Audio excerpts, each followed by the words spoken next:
할렐루야. 앞지자고 인사하겠습니다. 보고 싶었습니다. 감사합니다. 오늘도 귀한 예배를 통해서 하나님을 만나는 귀한 시간이 되시길 바랍니다. 우리 찬양대 비아 돌로로사, 슬픔의 길, 고난의 길이라는 뜻입니다. 이미 이 땅의 길은 슬픔이죠. 그리고 고난입니다. 하지만 슬픔이 끝이 아닙니다. 하나님의 소망을 향해 나아가는 길이 있기에 오늘의 슬픔과 고난도 하나님의 은혜임을 믿으시길 간절히 축복합니다. 제가 강조하는 게 있죠. 축복이 있을 때를 조심하고 오히려 고난이 있을 때를 감사하는 그런 비아 돌로로사의 삶을 살아가시는 저와 여러분이 되시기를 간절히 축원합니다. 여러분, 인류의 역사는요, 전쟁의 역사라고 할 수 있습니다. 투쟁의 역사라고 할 수 있고, 아까 우리가 찬양했던 것처럼 고난의 역사라고 할 수 있습니다.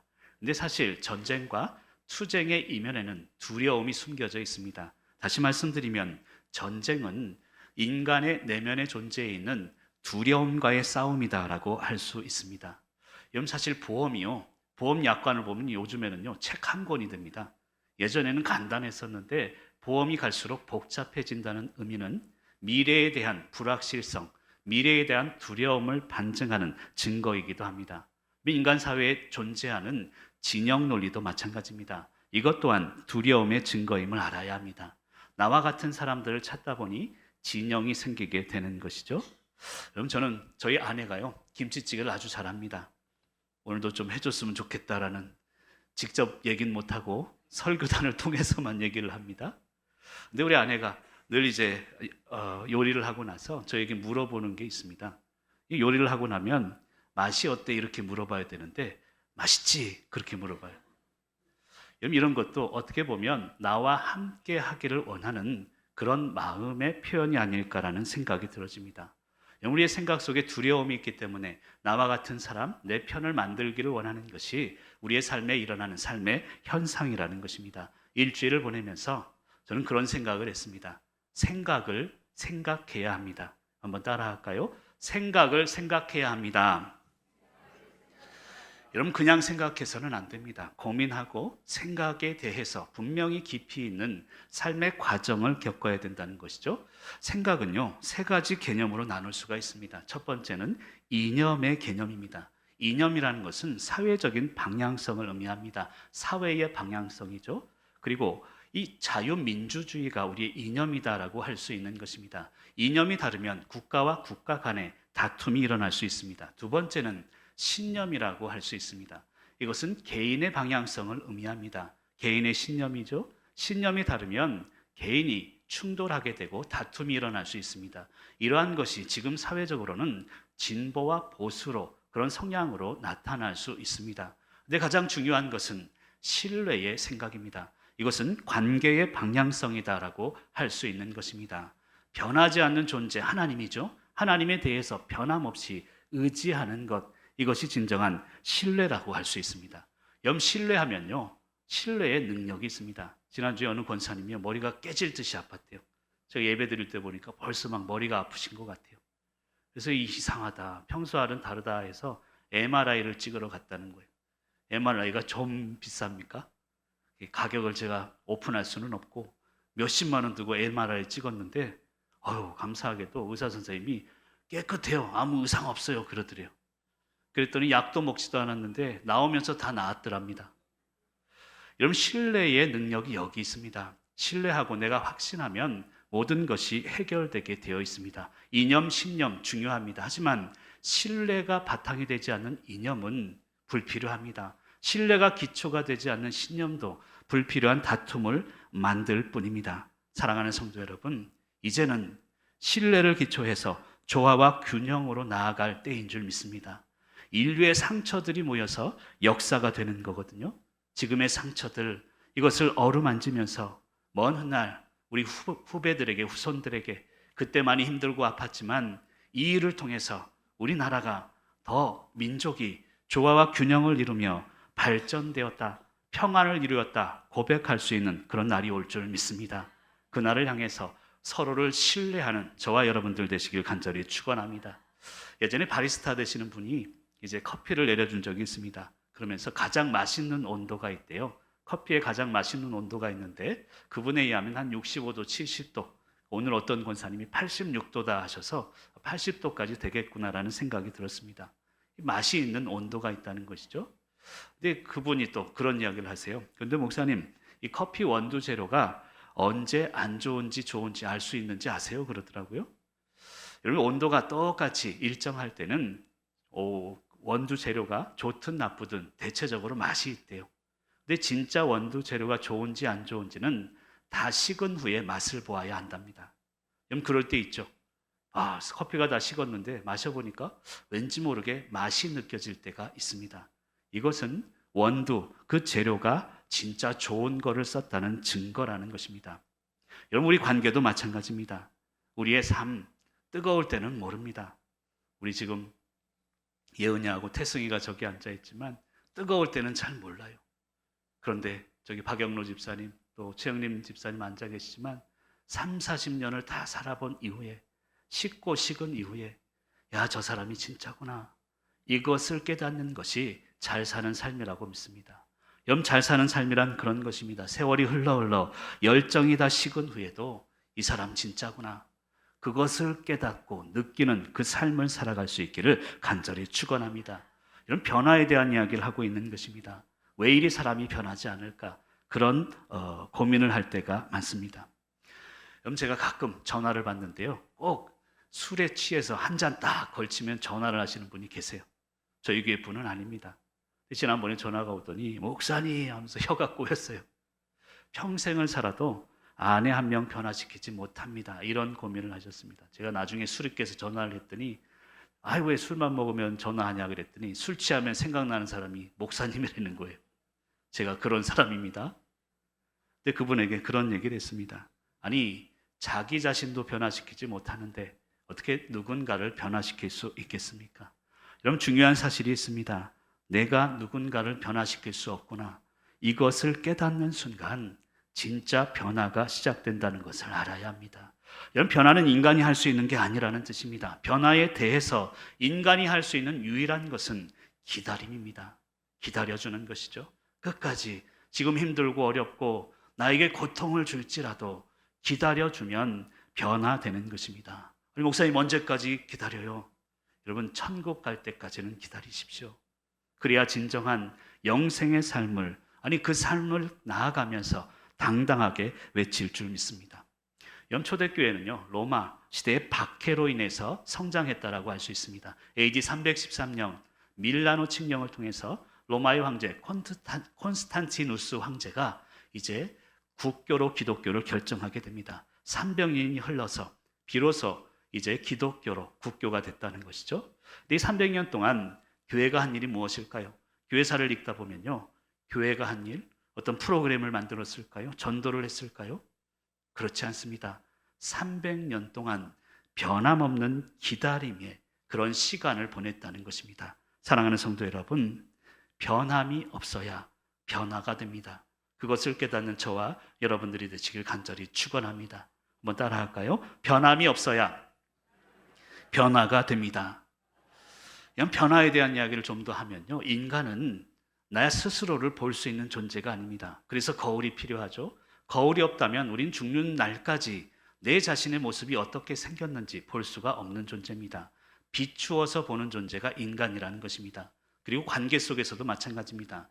남을 통해서 비추어진 모습이 나의 모습입니다. 아내를 통해서 비추어진 내 모습이 내 남편적인 모습이고, 자녀들을 통해서 비추어진 내 모습이 부모의 모습이라는 것입니다. 그래서 관계가 중요합니다. 그런데 예수님을 믿고 난 후에 이 비침의 대상은 달라져야 합니다. 사람을 통해 비치는 게 아니라 하나님을 통해 비치는 모습, 그 모습을 발견할 수 있어야 합니다. 그리고 그래야 진정한 변화가 일어나는 것입니다. 며칠 전이었죠. 이제 현재 선고가 결론이 났죠. 그리고 나서 저에게 카톡이 왔습니다. 제가 모르는 분이에요. 그러면서 갑자기 대뜸이래요. 아니, 목사님, 이러한 불합리한 결정에 대해서 어떻게 생각하십니까? 그래요. 어떻게 제 번호를 알았는지 저에게 그런 갑자기 항의를 하시더라고요. 한 2주 전쯤이었습니다. 모르는 분이에요. 또 카톡으로, 아니, 목사들은 왜 사회 참여를 안 합니까? 그래요. 무슨 말씀입니까? 제가 정중히 여쭤봤더니, 왜 목사들은 사회 참여를 안 하고 광화문에 안 나가고 성도들을 이끌어서 함께 외치지 않습니까? 그러시는 거예요. 제가 그분들에게 그런 카톡을 남겼습니다. 저는 그런 거 잘 모르지만 진정한 사회 참여는 내가 살아가는 분야에서 전문가가 되는 것입니다. 그런 카톡 답글을 드린 적이 있습니다. 사랑하는 성도 여러분, 진짜 사회 참여가 무엇일까요? 여러분, 그들을 제가 폄하하는 것이 아닙니다. 그분들의 열정을 존경합니다. 그러나 진짜 사회 참여는 우리가 살아가는 삶 속에서 내가 목사로서, 여러분은 직장인으로서, 부모로서, 자녀로서 내가 속해 있는 살아가는 분야에서 최선을 다하면서 진정한 전문가가 되는 것입니다. 그리고 하루 이틀, 하루하루 차근차근 살다 보면 이 나라의 민족 더욱더 풍요로운 나라가 될 줄 믿습니다. 사랑하는 성도 여러분, 오늘 말씀을 통해서 그 화평을 이루시는 저와 여러분들이 되시길 간절히 축원합니다. 오늘 말씀을 통해 먼저 알아야 될 것은 화평의 영적 의미를 알아야 된다는 것입니다. 우리 9절 말씀을 같이 한번 읽어볼까요? 시작.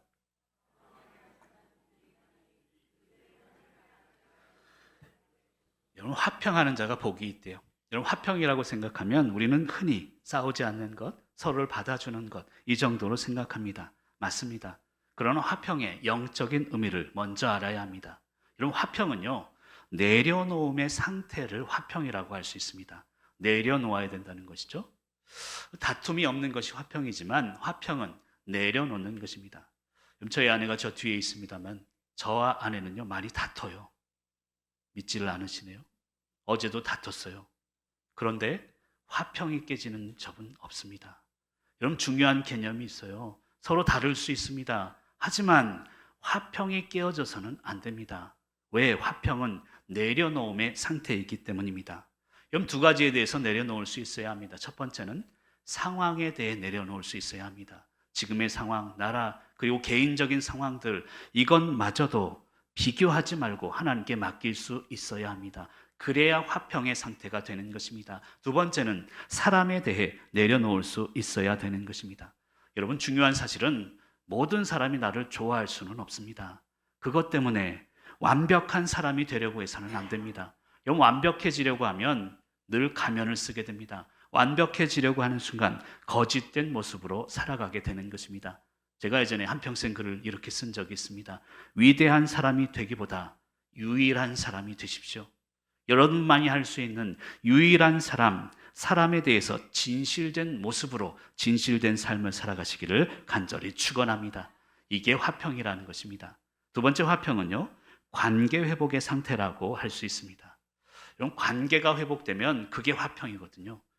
여러분, 집에 들어갈 때 부모와 자식이 싸웠어요. 집에 들어가는 게 그렇게 힘들 수가 없습니다. 아무리 큰 대궐 같은 집이라도 그거 들어가는 게 지옥과도 같은 그런 시간을 보내게 될 것입니다. 진짜 화평은 관계 회복에서 나오는 것입니다. 이렇게 설명드리고 싶습니다. 존경하지는 못해도 존중하십시오. 한번 읽어볼까요? 시작. 여러분, 인간은 살다 보면요, 단점이 보여요. 아무리 위대하고 좋게 보였던 사람들이라도 살다 보면 존경할 수 없는 그런 경험들을 많이 하게 됩니다. 여러분, 저를 보십시오. 5년 사역하면서 저 존경할 구석 하나도 없는 목사입니다. 아니, 반응이 왜들 그래요? 진짠가 보네. 근데 여러분, 하나님이 나를 담임 목사로 보내셨다면 그것에 대해서는 존중하시니까 저와 함께 하시는 거 아니겠어요? 여러분, 관계 회복이라는 그거예요. 존경하지는 못해도 서로를 존중할 수 있어야 합니다. 나에게 보내주신 부모님, 때로는 돈이 없고 때로는 힘들지라도 나에게 주신 부모님이기에 존중하며 끝까지 효도하며 나아가는 것이죠. 나에게 주신 자녀들도 그렇습니다. 나에게 주신 남편과 아내도 그렇습니다. 때로는 존경할 수 없지만 존중하셔야 합니다. 하나님이 내게 보내주신 사람이기 때문에 그렇다는 것입니다. 사랑하는 성도 여러분, 이것이 바로 관계 회복이고 화평의 의미임을 깨달을 수 있기를 바랍니다. 두 번째는 그렇게 설명드리고 싶어요. 무디어지지 말고 익숙해지십시오. 한번 또 읽어볼까요? 무디어지지 말고 시작. 여러분, 비슷한 것 같지만 다릅니다. 여러분, 삶을 살면서 1년, 2년 뜨거울 때는 몰라요. 하지만 10년, 20년 살다 보면 서로에게 무디어지면 함부로 대하게 돼요. 그러나 익숙해지면 존중해지게 되는 것입니다. 이런 부부관계도 그렇죠. 처음에는 여보, 당신 그러다가 나중에는 야 그렇잖아. 야. 무디어졌다는 증거입니다. 그러나 익숙해지면 끝까지 존중합니다. 비록 여러 가지 단점이 보이고 아픔이 있어도 그것을 끝까지 품고 존중하는 삶, 관계 회복의 삶을 살아가시기를 간절히 축원합니다. 그 세 번째 화평은요, 결국 하나님의 백성들이 살아가는 삶의 방식을 의미합니다. 좀 힘들고 어렵다고 욱하는 거 아니죠? 어렵다고 원망하는 거 아니죠? 때로는 부족하지만 서로를 인정하고 화평하고 내려놓고 받아주고 관계 회복을 이루는 것이 결국 하나님의 백성들이 땅을 살아가는 방식이라는 것입니다. 여러분 예전에 그런 글을 또 쓴 적이 있죠. 똑같이 살면 똑같아집니다. 따라할까요? 똑같이 살면 똑같아집니다.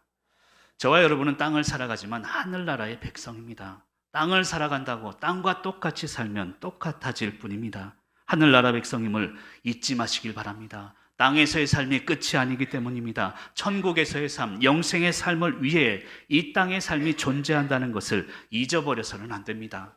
그것을 잊는 순간 교만하게 되고 그것을 늘 기억하게 되면 겸손하게 되는 것입니다. 그것을 잊는 순간 예민하게 됩니다. 자그마한 것에도 시험에 빠지게 되는 것입니다.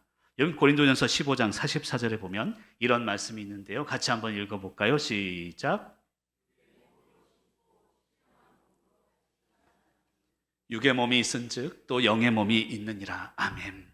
여러분 육의 몸이 있으니까 영의 몸이 있다. 이 말은 여러분 우리가 지금 땅을 살지만 하늘을 향해 살아가는 존재입니다. 그래서 하늘을 소망으로 삼지만 지금 이 땅의 삶도 무시하지 말라는 뜻입니다.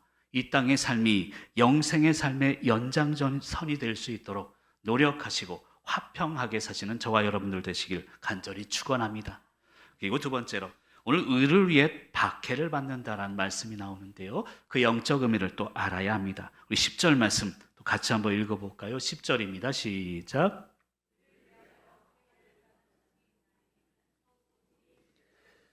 이런 박해를 받으면 천국이래요. 그런데 이 박해가요, 목적이 분명합니다. 의를 위하여 받는 박해를 의미합니다. 그냥 있는 박해가 아닙니다. 의를 위해서 목적과 방향성이 분명하다는 것입니다. 그렇다면 의란 무엇일까요?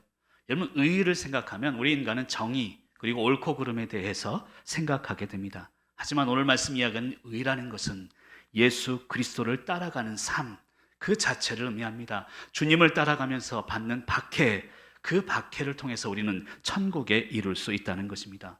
여러분 옳고 그름이라고 생각하면요 다 옳아요. 세상에 그런 사람이 없습니다. 진보도 그리고 보수도 옳기 때문에 옳고 옳음이 부딪히게 되는 것입니다. 하지만 그래서 양극으로 극단으로 그게 벌어진다면 그것은 진정한 옳음은 아닙니다. 한쪽으로 치우치면 딱딱해집니다. 그래서 우리는 조화와 균형을 이루고 의, 옳고 그름보다는 주님을 따라가는 삶에 우리가 매진해야 될 줄로 믿습니다. 어찌되건 주님을 따라가다 보면 박해가 있다는 뜻인데요. 박해란 무엇일까요? 박해에 대해서 먼저 말씀드리고 싶은 것은 박해는 선택이 아닌 필수라는 것입니다. 저도 그렇고 여러분도 그렇고 편안한 삶을 원합니다. 그러나 잘 들어보세요. 편안한데 평안하지는 않습니다. 여러분 어떻습니까? 모든 게 잘 돌아가요. 직장도 그리고 관계도 그렇고 편안합니다. 그러나 평안하지 않을 때가 얼마나 많습니까? 지금 나라의 모습이 그렇고 경제 모습도 그렇습니다. 편안하지만 평안하지는 않습니다. 왜 그런가 하면 편안은 원하면서 고통, 아파하기, 함께 아픔을 경험하기는 거부하기 때문입니다. 중요한 사실이 있습니다. 평안을 원하신다면, 진정한 평안을 원하신다면 함께 박해를 받을 수 있어야 된다는 것입니다. 그래야 지금의 편안이 평안으로 이어지는 것입니다. 여러분 의를 위해 박해를 받는다. 박해, 이 원어를 찾아보니까 디오코라는 단어를 씁니다. 이게 두 가지 뜻이 있는데요. 잠시 밀려가다. 지금 자리는 여기에요. 잠시 밀려갔다가 다시 올 거라는 이야기입니다. 이끌어가다라는 뜻이 또한 있습니다. 박해에 대해서 우리가 이해해야 될 부분은 첫 번째는요. 잠시 받는 박해라는 거예요.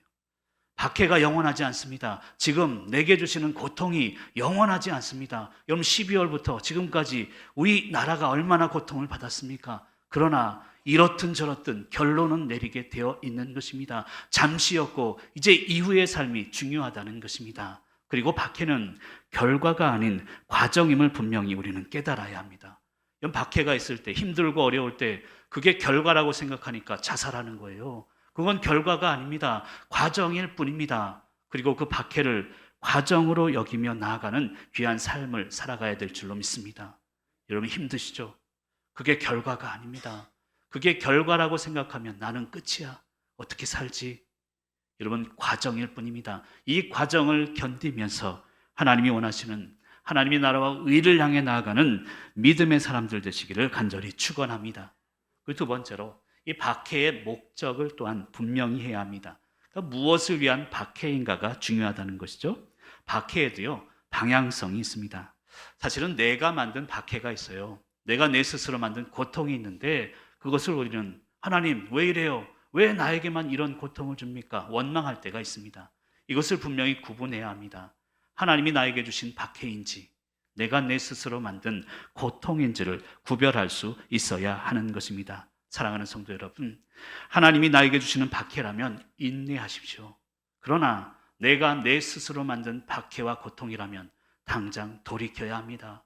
내 자리로 돌아가야 되는 것입니다. 여러분 지난번에도 그런 부탁을 드렸어요. 하나님이 내게 주신 감동이라면 목에 칼이 들어와도 하십시오. 그러나 내가 내 스스로 만든 내 감정이라면 조건 없이 내려놓을 수 있는 당당한 믿음의 삶을 살아가시기를 간절히 축원합니다. 그리고 세 번째는요, 이 박해에 대해서 여러분 면역력을 좀 키워야 합니다. 박해에 대해서 쉽게 넘어져서는 안 됩니다. 아니 박해에 대한 면역력이 무엇일까? 조금 설명이 필요할 것 같은데요. 이렇게 설명드리고 싶습니다. 세상은 공평하지 않습니다. 여러분 세상이 공평합니까? 절대 공평하지 않아요.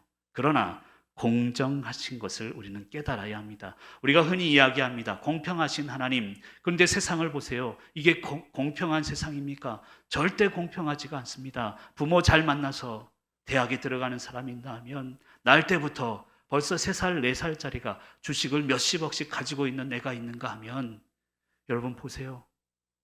장애로 태어났는데 아버지가 죽었대요. 엄마는 병상에 누워있대요. 동생이 셋이나 된대요. 이 애들을 키워야 하는 그 아이의 마음이 얼마나 고통스럽겠습니까? 세상은 공평하지 않아요. 그러나 하나님은 공평하시는 하나님이십니다. 이 말의 의미를 우리가 좀 알아야 합니다. 하나님께서 공평하시다는 것은요, 하나님께서 세상을 공평하지 않게 만드신 것 같지만 공정하게 이끄신다는 뜻입니다. 여러분 저는 목사로서 여기 서 있습니다.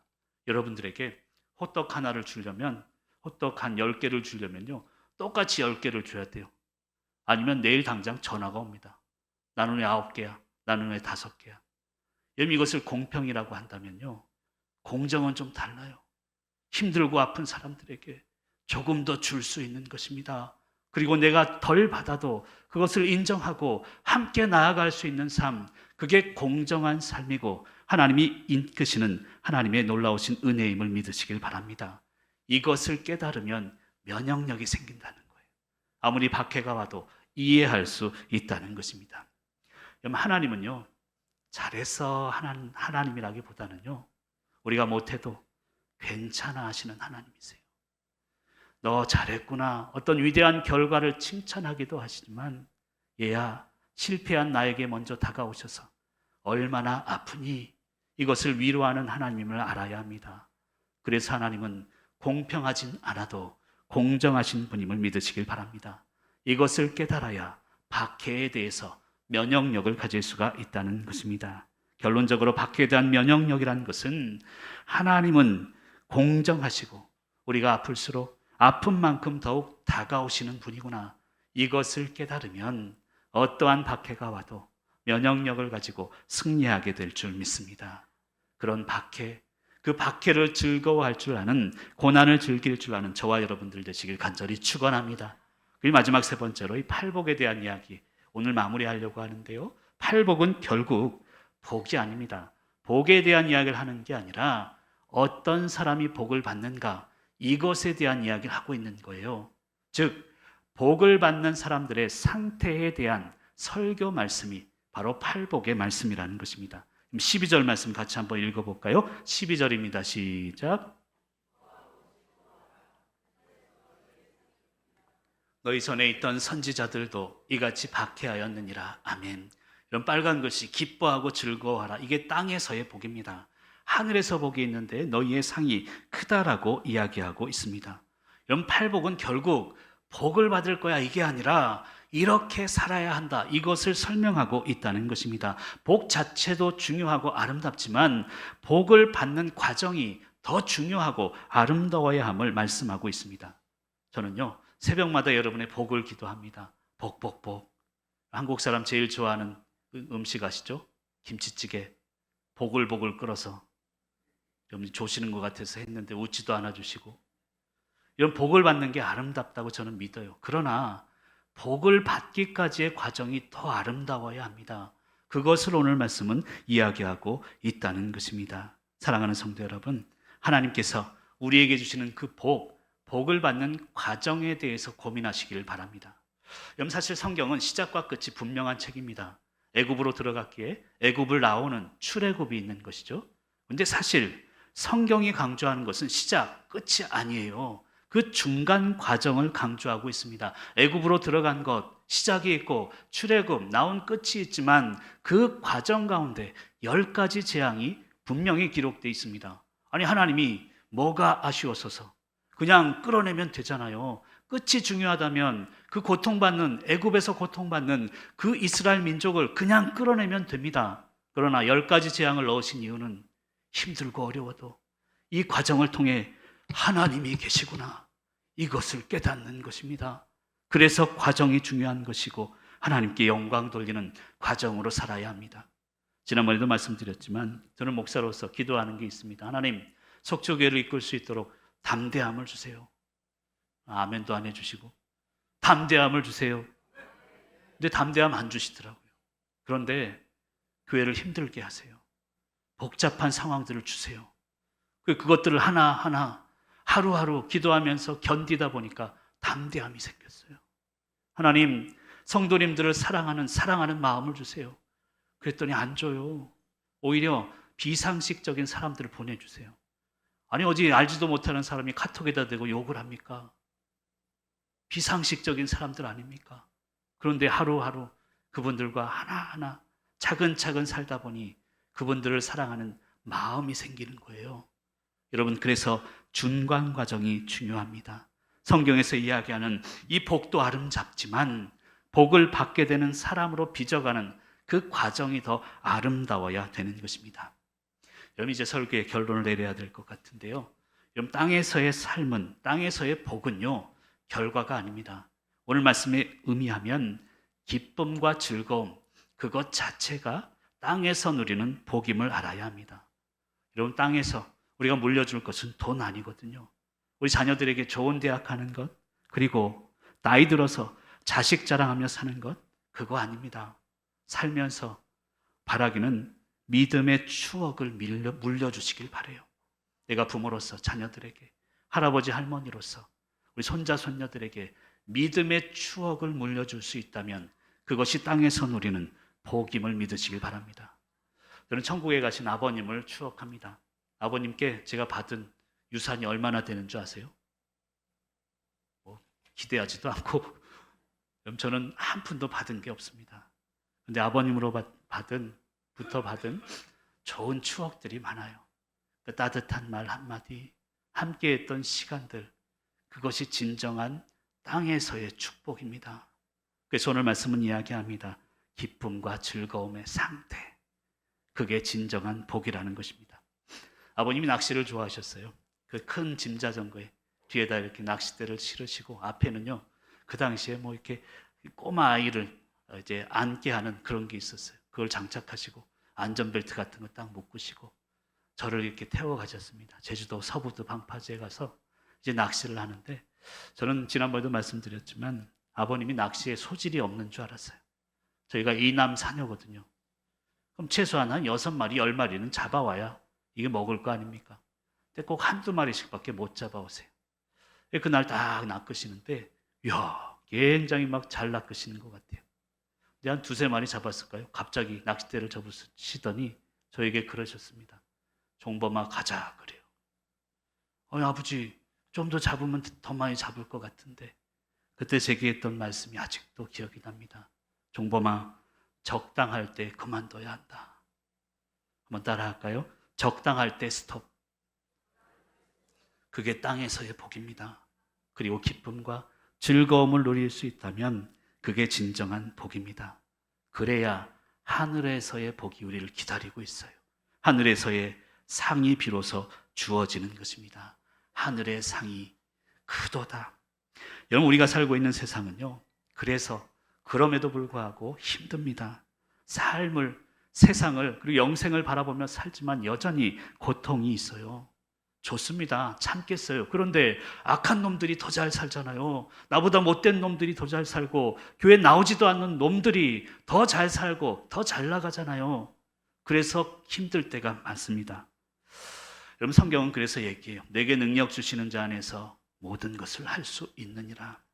여러분, 이것은 능력을 얘기하는 게 아닙니다. 이 말씀의 진정한 뜻은 많아도 괜찮고 적어도 괜찮아요.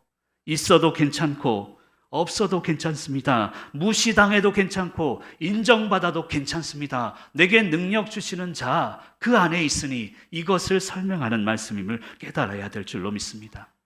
이런 박완서 소설가의 한 말씀만 하소서라는 소설이 있습니다. 이 소설이 언제 쓰였는가 하면 장성한 아들이 죽었어요. 사고로. 얼마나 안타깝습니까? 여기도 그런 아픔을 당하신 분이 계시죠? 그 슬픔을 안고 그 글을 써내려갔습니다. 그 글의 내용은 간단합니다. 어머니의 임종을 기다리는 딸아이의 이야기입니다. 어머니로 인해서 상처받은 게 계속 생각나더래요. 어머님이 죽음을, 임종을 보려니까 엄마, 어릴 때부터 나에게 상처 줬던 것들이 쭉 생각납니다. 그러면서 엄마에게 얘기해요. 엄마, 한마디만 해줘. 한마디만 해줘. 죽기 전에. 아마 엄마에게 위로를 받고 싶었던 것 같아요. 근데 엄마는 끝내 아무 말씀도 하지 못하시고 죽음의 상태로 이제 하늘나라로 가십니다. 그게 이 소설의 전부입니다. 근데 중요한 것은 이 딸의 마음입니다. 이 안타까운 시간들, 여전히 아픔이 있고 여전히 한 말씀도 없으시지만 그 임종을 지키면서 깨달은 게 있대요. 아, 우리 엄마가 내게 소중한 존재였구나. 이것을 깨달았다는 거예요. 여러분, 하나님이 한 말씀도 안 해주실 때가 얼마나 많아요. 지난 한 주간이 저에게 그랬습니다. 너무 마음이 아프고 하나님은 한 말씀도 안 해주세요. 그러나 그 과정이 중요한 이유는 그 과정을 통해 하나님이 얼마나 소중한 존재인지를, 내 주변에 있는 사람들이 얼마나 소중한 존재인지를 깨닫게 되는 것이라 믿습니다. 여러분, 이 땅에서의 삶의 복이 그거예요. 엄마가 있어서 행복해. 이 말을 들을 수만 있다면 그게 진정한 복이 아니겠습니까? 아빠가 있어서 행복해. 우리 사랑하는 혜은이, 그 태승이가 여기 있지만 이제 몇 달 후면 엄마 아빠가 될 거예요. 세월이 흘러도 엄마가 있어서 행복해. 이런 고백을 할 수 있다면 그것이 이 땅에서 누릴 수 있는 기쁨과 즐거움의 복입니다. 여러분, 이 땅에서 복 누리려고 하지 마십시오. 복은 하늘에서 누리는 것입니다. 이 땅에서 서로의 관계 속에서 기쁨을 누리시고 즐거움을 누릴 수만 있다면 그것이 이 땅에서의 복인 줄 믿습니다. 오늘 말씀을 준비하면서 그런 생각이 들었어요. 우리 아내에게 아무것도 잘 못해주지만 그래도 여보, 당신이 남편이어서 내가 행복해. 우리 두 딸에게 뭐 별다른 거 잘 해주지도 못하지만 아빠가 내 아빠여서 행복해. 속초교회를 섬기면서 부족한 목사지만 목사님이 속초교회 목사여서 행복해요. 이런 말을 들을 수 있으면 좋겠다. 이것이 제 소박한 욕심입니다. 여러분, 봄이 됐어요. 봄은 일찍 왔지만 이제서야 봄이 온 것 같습니다. 여러 가지 해결돼야 될 일들이 나라적으로도 결론이 났고요. 여러분, 봄이 되면 농부들이 하는 첫 번째 작업이 있대요. 그게 바로 기경입니다. 기경, 밭을 갈아엎는 것이죠. 겨우내 묵혔던 것들, 단단해졌던 그 땅을 갈아엎듯이 여러분, 우리의 마음의 땅들을 화평의 마음으로 기경하십시오. 박해 속에서도 당당한 마음으로 결단하며 세상을 바꾸며 우리의 가정을 바꾸고 자녀들을 품고 나아가는 귀한 사순절, 그런 삶이 되시길 간절히 축원합니다.